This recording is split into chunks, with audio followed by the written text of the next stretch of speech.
Well, hello guys. So, somebody, it was Trucking Dork, I think. I'm gonna put his name down here. Suggested I make a video about booking a load, and the steps it takes to book a load, or what it takes to book a load, or however you want to look at it. So, I thought that was a really good idea. I do want to do a video about that, and so I'm gonna try and do it right now. Now, I'm hoping this video is not going to be long. The last video was like 20 minutes long, close to 20 minutes long. So I don't want to go that long, but I am going to try to explain it best I can. So, let me get my sheet out so that we can start going over the steps, okay? All right, so new day, obviously, because I'm wearing a different shirt. Also, I'm in North Carolina. So, anyway, to the questions that we were going to ask. So, question number one, you see I've got my list here and everything. So it's not going to be too long. Well, step number one, that's what it is. So steps for booking a load. Number one, be empty or close to empty.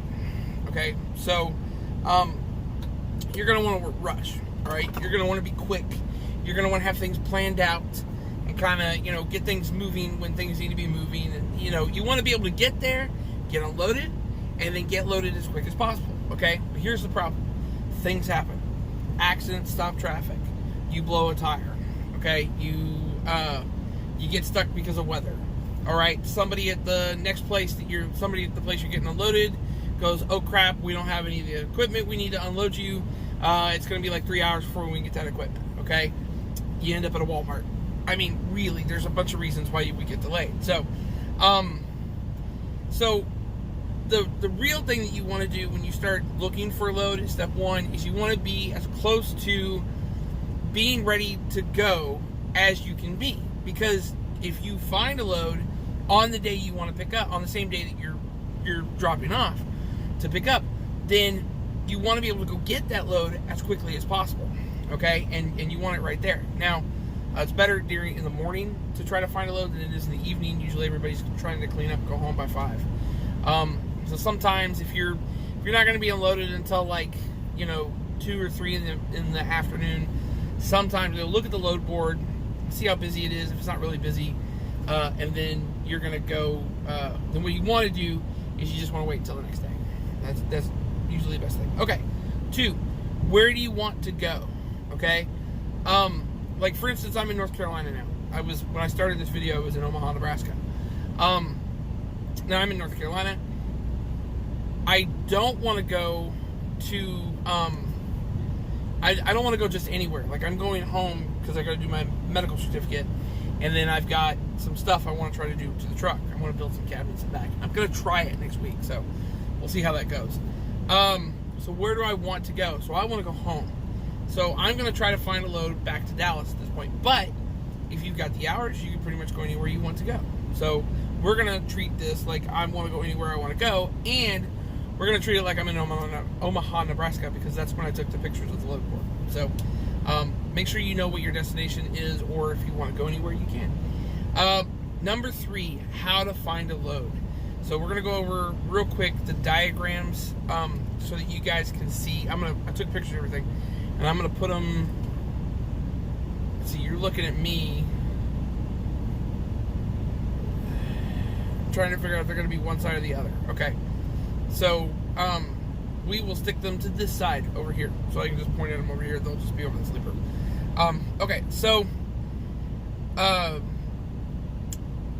diagram number 1 is a list of searches. Wah, wah. Okay, so you can see that you've got a list of searches here, okay? So at the very top here, you've got like Kennedale is where I started. That was one search, and you got another search down here, and then you got another search down here, which I think was Auburn, Washington, or something like that. Anyway, or like this. Okay, let me move over a little bit because maybe you can't see my face. So you can see the list of searches and everything that are here. You can see the very top is like Kennedale, and then the next one down is something. The next one down is something. Pepper, stop. So anyway, so you got all these lists of searches and everything.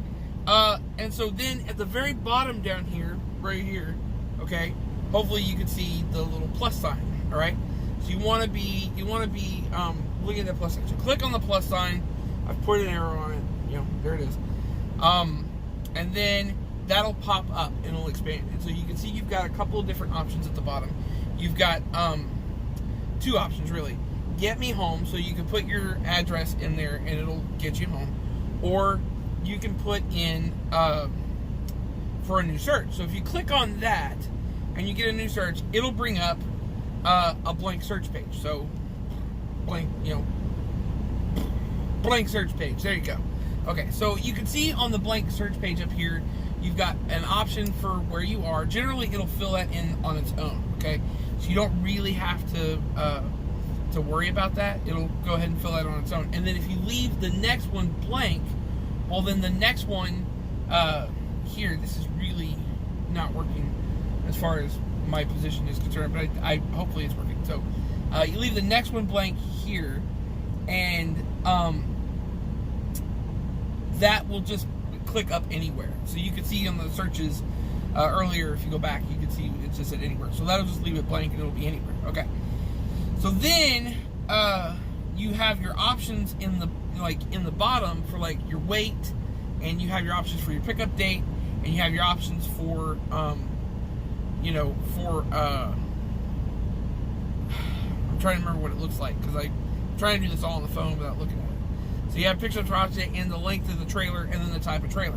So if you hit on type, then you can see it has V, F, R, N, C, and then you can see next to it, it's listed like which one is which, okay? So, and that's the thing. So pick the one that you want. So for me, it's a van, and then you pick search. So when you get to the search page, okay, I drew like a little diagram for myself over here. Okay, so you get to the search page and you see a list of loads that are available, okay? And so the list of loads that are available that you see, you can pick any one of these and you can click on them. So, but real quick, let's go over what each one of these means. So I'm just gonna like highlight it or something and just make it work. So there is a little clock up in the far left corner. Yes, the little clock up in the far left corner. That is the time that the search has been on the board waiting for somebody to pick it, okay? So, in the very top one, you can see it's 1 minute, the next one down, or the top one's 0 minutes, next one down is 1 minute. If you drag down, it'll do like a little spinny thing to say that it's thinking, and it'll pull up new loads that have been posted, okay? So then you have a city location for the pickup location. In parentheses, you have the mileage from where you are to where you need to pick that load up. Then below that, you have the drop-off location. Then sometimes it gives you the estimated miles. Usually it doesn't. There's a little blank line there. And then underneath that, you have the 53-foot, like the trailer size, what it requires. So in this case, the top one requires 53 feet. It's going to be 40,000 pounds. And then you have the name of the broker underneath. I have deliberately covered up the broker's names because I don't have their permission to post this stuff. So, and then to the right, all the way to the right, you have the number of trip miles, the estimated trip miles that it's going to take to go from the pickup location to the drop location. And then all the way to the left, underneath, you have the pickup date. So this is the day that it picks up.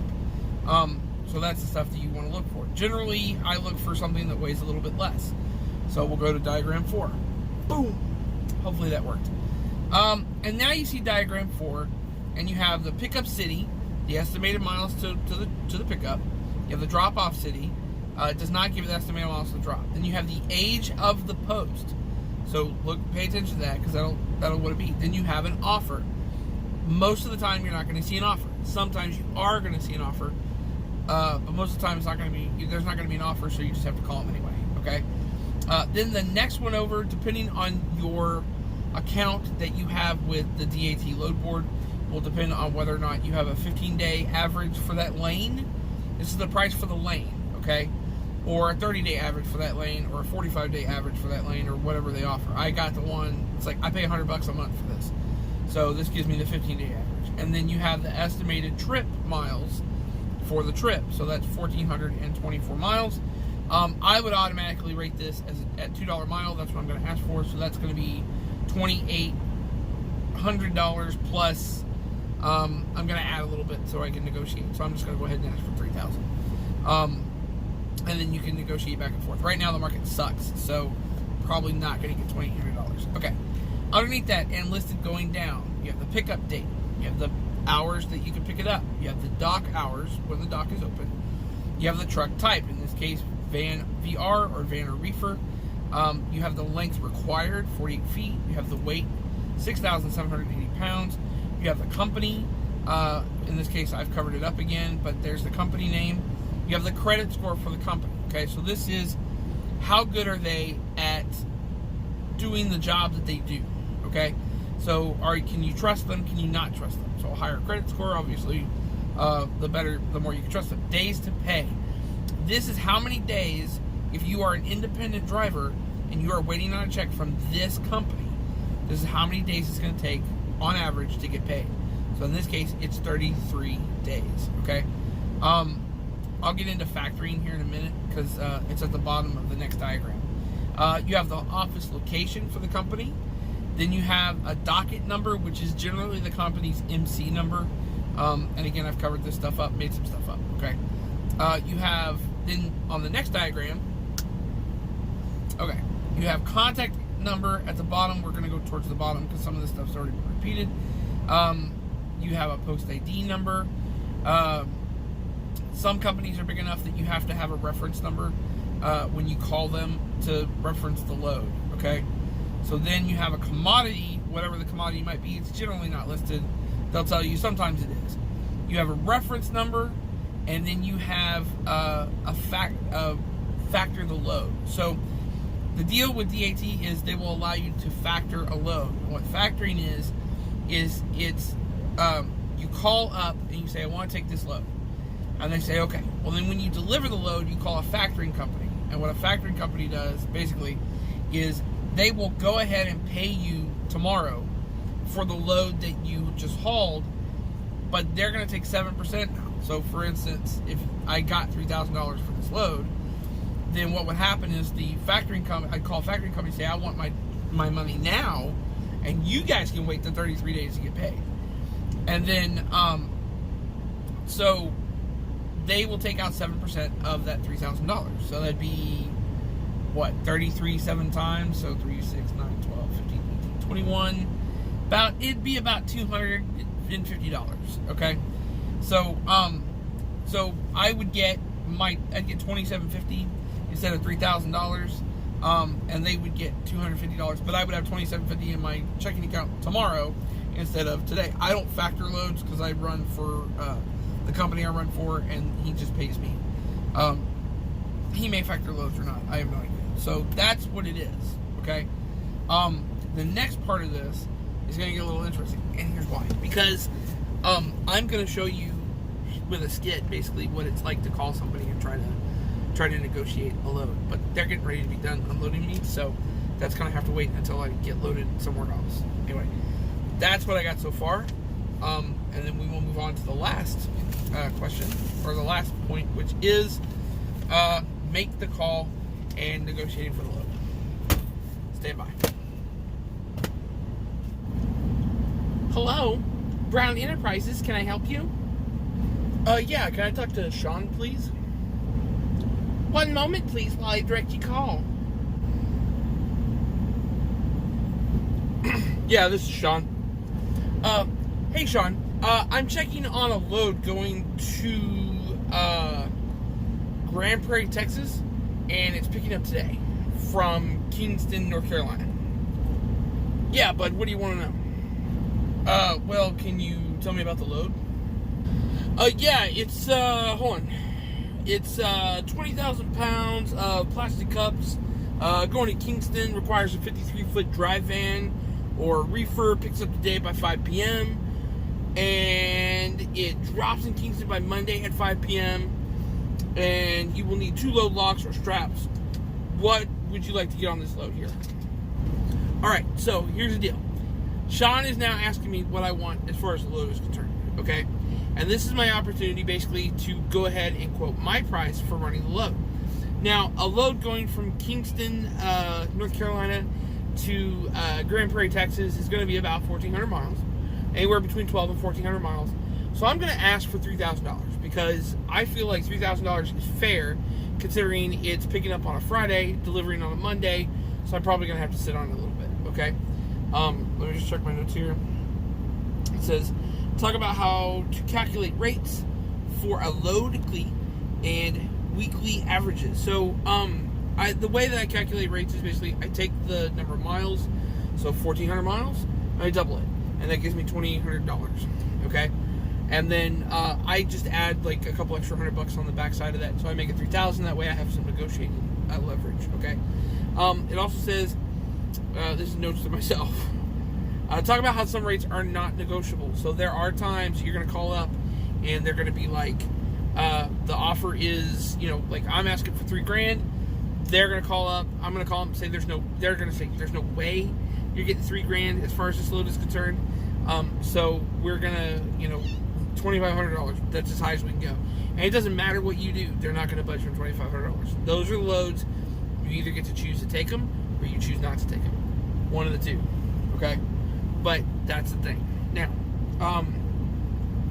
let's see. Also point out to ask if it is a no-touch driver or driver assist load.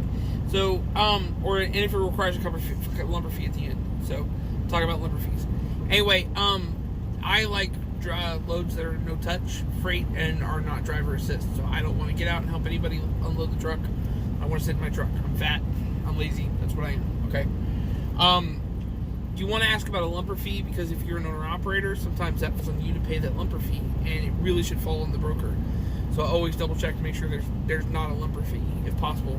Sometimes the load pays good enough, the lumper fee makes sense, and usually you can get the broker to pay for the lumper fee anyway. So, and then the lumper fee is basically just you go to a warehouse. They basically say we're not unloading your truck unless you pay us to unload your truck, and then you pay them to unload your truck, and that's a lumper. Okay. So we're gonna go back to the skit. Yeah, man, I'm really gonna need to get $2,800 or $3,000 on this load, somewhere in there. That's kind of what I'm thinking. Yeah, man, I can't do $3,000 on this load because we really don't even have that much money in it at this point. So what I can do is I can do $2,400. That's really as high as I can go. So $2,400 at this point sucks. Okay. What I really want is I don't really want $3,000. I'm wanting really like $2,800.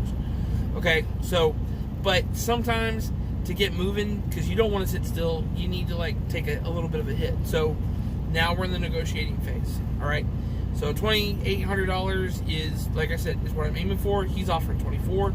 We're probably going to meet in the middle somewhere, right around 26. So.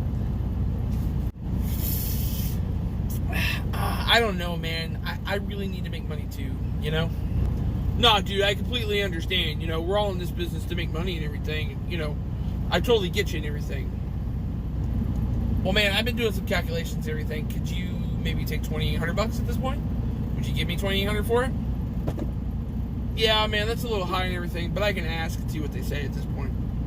So at this point, what Sean's going to do is he's going to go and talk to a manager about whether or not he can offer it. Whether he actually talks to the manager or not, I don't know. But we're working on the assumption that it's $2,800. He's going to come back with a counter offer. Obviously, he doesn't want to pay $2,800, even though that's what I want. I know I'm probably not going to get $2,800 at this point, but I don't want to go too much further down. So let's see what happens. Yeah, man. Sorry to put you on hold and everything, but hey, look, I asked and they approved $2,700, but not a penny more. That's just as high as they're going to go. Well, listen, man, 27, we're almost there, basically. I could come down maybe $50. Could you do $2,750? Yeah, I can do $2,750. We'll do $2,750, okay? Let me just go ahead and do that. Yeah, cool, man. Let me give you my email address and everything so that you know what my email is, and you can send that rate confirmation right over to me, okay? Okay, a rate con. What is a rate con? A rate con is a piece of paper that they send you, and it basically says how much you're gonna pay, or how much they're gonna pay you for the rate. At this point, it literally is a piece of paper with like their logo on it, and I'll try to take a picture and throw one up over here so that you can see what a rate con looks like. But that's pretty much what it is, and it's not really more than that. Let's see. Also. I'm going to give him my email address. So I give him two. I give him the email address for the company because I'm a lease operator, and then I give him my email address so that I have a copy of it as well. And so the email address that I am going to give you guys right now, because I do have an email address, is big.mike, this is reading backwards, yeah, big.mike.trucking.videos@gmail.org. Okay, bud. I sent that over. You just need to reply to me as far as the Raycon is concerned. Just let me know that it's okay to that you're going to take it and everything, and we should be good to go. Oh, yep, here it is, Sean. I see it now, and I will go ahead and reply to that, send it right over. And I really appreciate your help at this point. Thanks a whole lot. The market sucks right now. There's really no way around the fact that the market just sucks right now, okay? And brokers and operators both are not currently getting what they like. The brokers are getting what they want to pay, like what they want to pay out of the load to you to run the load or whatever. But the thing is, you are not going to get what you want out of the load because they don't have to pay it right now. The market's down. There are too many trucks, or there's not enough freight, okay? And to paraphrase a broker that I overheard recently say this, when my boss asked, why are they paying such a low rate? The broker basically said, because they can, okay? And that's the thing. So rates are really sucky right now. So the best thing you can do in this economy is you can do your best to try to average a better rate overall. So you might take a load that's paying $3 a mile, and then or whatever, and then what you might do is you might take a load that's paying like $1.80 a mile, and then you might take a load that's paying $1.65 a mile, but that $3 a mile ended up helping you get a better rate for the other two trips. So just keep that in mind at this point. Hopefully the economy will go back up. That's what we're hoping for, right? And then after that, we'll be able to get like good rates like we did last year. But pay attention to the stuff that's going on, because there's a lot of trucking companies that are actually going under right now. And like a couple of those are, there was one just the other day. It was like NVF or HVF or HVH or something like that. So anyway, that's it. You know the drill. Keep the shiny side up. See you guys down the road.